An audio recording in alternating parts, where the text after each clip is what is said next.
ভারত মহাসাগরে ইরানি জাহাজ আটক করলেন ট্রাম্প। তেল বাণিজ্য ঘিরে নতুন উত্তেজনা। এই ঘটনা জেরে আন্তর্জাতিক সমুদ্রপথ ও জ্বালানি বাজারে অনিশ্চয়তা। ইরানের অর্থনীতিকে চাপে ফেলতে এক সমন্বিত কৌশল নেওয়া হচ্ছে, এমনটাই দাবি বিশ্লেষকদের একাংশের। সমালোচকদের মতে ডোনাল্ড ট্রাম্প ও নেতানিয়াহু একযোগে এমন এক পরিকল্পনায় কাজ করছেন যার মূল লক্ষ্য ইরানের তেল রপ্তানিকে শূন্যের কোঠায় নামিয়ে আনা। এরই মধ্যে ট্রাম্প প্রশাসনের পক্ষ থেকে সতর্কবার্তা এসেছে, ইরানের সঙ্গে যে কোনো দেশ বাণিজ্য করলে তাদের উপর 25% পর্যন্ত শুল্ক আরোপ করা হতে পারে, যা চীনের মতো পরাশক্তির জন্য এক বড় হুঁশিয়ারি। কিন্তু পর্দার আড়ালে চলছে আরেক নাটক। ইসরায়েলি প্রধানমন্ত্রী নেতানিয়াহু যতটা না যুক্তরাষ্ট্রের সাথে খাতির করছে, তার চেয়ে বেশি গোপন পীড়িত জমিয়েছেন রাশিয়ার ভ্লাদিমির পুতিনের সঙ্গে, যা পেন্টাগনের কর্তাদের কপালে চিন্তার ভাঁজ ফেলে দিয়েছে। অর্থাৎ সব মিলিয়ে সাগরে ভাসমান ইরানের তেলের জাহাজগুলো এখন যুক্তরাষ্ট্রের প্রধান টার্গেট। আর এর জবাব দিতে তেহরানও প্রস্তুত হচ্ছে এক ভয়ঙ্কর পাল্টা আঘাতের জন্য। যুক্তরাষ্ট্রের গদিতে বসেই ট্রাম্প একদম কোমর বেঁধে মাঠে নেমেছে, যাতে ইরানকে ভাতে মারা যায়। নেতানিয়াহুর সাথে গোপন বৈঠকের পর হোয়াইট হাউজের কর্মকর্তারা ফোন দিয়ে এঁটেছেন যে ইরানের আয়ের মূল রাস্তা অর্থাৎ তেল বিক্রি পুরোপুরি বন্ধ করে দিতে হবে। সমালোচকদের অভিযোগ, কৌশলটি এমনভাবে সাজানো হচ্ছে যাতে ইরানের ভেতর তীব্র অর্থনৈতিক চাপ তৈরি হয় এবং সাধারণ মানুষের ক্ষোভ বাড়তে থাকে। তাদের মতে এই চাপের উদ্দেশ্য হতে পারে অভ্যন্তরীণ অস্থিরতা সৃষ্টি করা। আন্তর্জাতিক বিশ্লেষকদের একাংশ বলছেন, ট্রাম্প প্রশাসনের এই নীতি ইরানের অর্থনীতিতে কঠোরভাবে চেপে ধরার একটি সুপরিকল্পিত পদক্ষেপ। একই সঙ্গে ডোনাল্ড ট্রাম্পের প্রশাসন স্পষ্ট করে জানিয়েছে, চীন যদি ইরান থেকে তেল আমদানি বন্ধ না করে তবে চীন পণ্যের উপর 25% পর্যন্ত অতিরিক্ত শুল্ক আরোপ করা হতে পারে। এই সম্ভাব্য বাণিজ্যিক চাপ বেইজিংয়ের জন্য বড় উদ্বেগের কারণ হয়ে দাঁড়িয়েছে, কারণ একদিকে জ্বালানি নিরাপত্তা, অন্যদিকে বৈশ্বিক বাণিজ্য, এই দুই ক্ষেত্রেই চীনকে ভারসাম্য রক্ষা করতে হচ্ছে। সব মিলিয়ে অর্থনৈতিক নিষেধাজ্ঞা ও শুল্কনীতির এই লড়াই এখন কেবল দ্বিপাক্ষিক বিরোধ নয়, বরং বৃহত্তর ভূরাজনৈতিক প্রতিদ্বন্দ্বিতার অংশ হয়ে উঠেছে।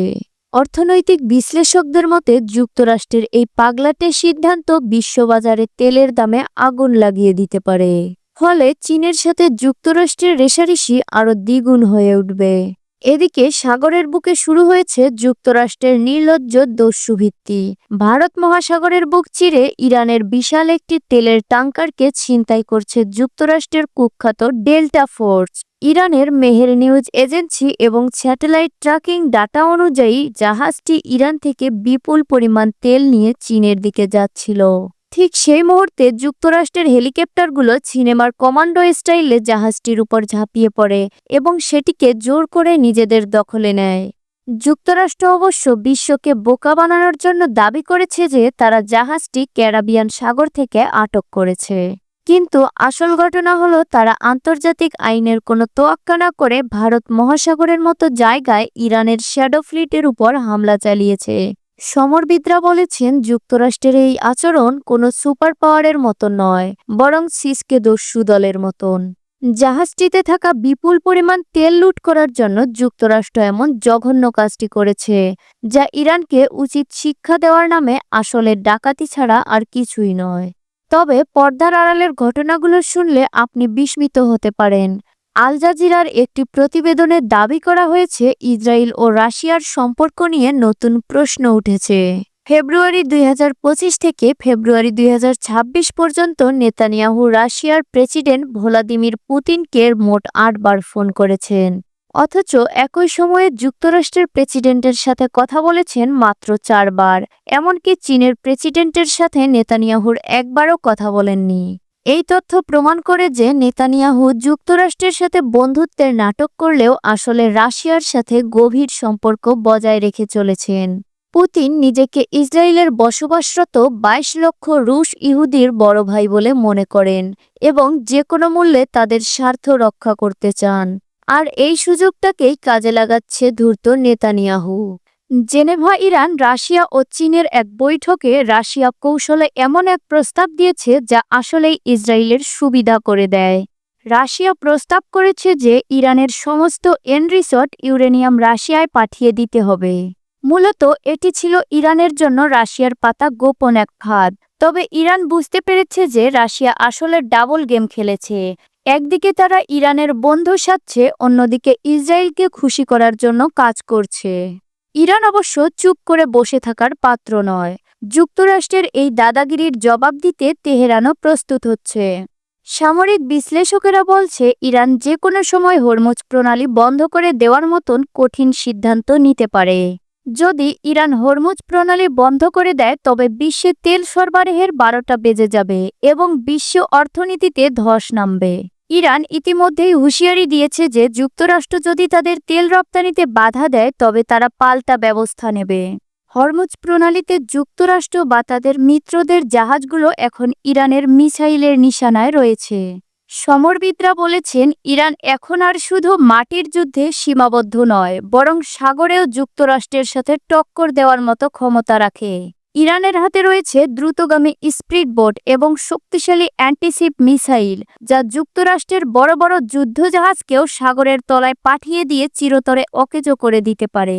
ট্রাম্প ও নেতানিয়াহু মনে করেছিল ইরানকে সহজেই সাইজ করা যাবে, কিন্তু বাস্তবতা হলো ইরান তাদের জন্য গলার কাঁটা হয়ে দাঁড়িয়েছে। ইরানকে দুর্বল ভাবা যুক্তরাষ্ট্রের জন্য বড় ভুল হতে পারে। ইরান যদি তাদের প্রক্সি বাহিনীগুলোকে নির্দেশ দেয় তাহলে মধ্যপ্রাচ্যে থাকা যুক্তরাষ্ট্রের ঘাঁটিগুলো আগুনের গোলায় পরিণত হতে পারে। ইয়েমেনের হুতিরা ইতিমধ্যেই লোহিত সাগরে যুক্তরাষ্ট্রের জাহাজগুলোকে নাস্তানাবুদ করে ছেড়েছে। এখন যদি ইরান সরাসরি সাগরে যুদ্ধে নামে তবে যুক্তরাষ্ট্রের নৌবাহিনীকে বড় ধরনের লজ্জায় পড়তে হবে। পেন্টাগনের কর্তারাও এ বিষয়টি নিয়ে ভয়ে ঘামছেন। তারা জানেন ইরানের সাথে সরাসরি সংঘাতে যুক্তরাষ্ট্রের পক্ষে ভালো হবে না। তবুও ট্রাম্প প্রশাসন জেদের বশবর্তী হয়ে ইরানের পিছনে লেগেছে, যা শেষ পর্যন্ত তাদের জন্য সম্মানহানির কারণ হতে পারে। অন্যদিকে যুক্তরাষ্ট্রের এই বেপরোয়া আচরণের কারণে বিশ্বজুড়ে তাদের মান সম্মান কমছে।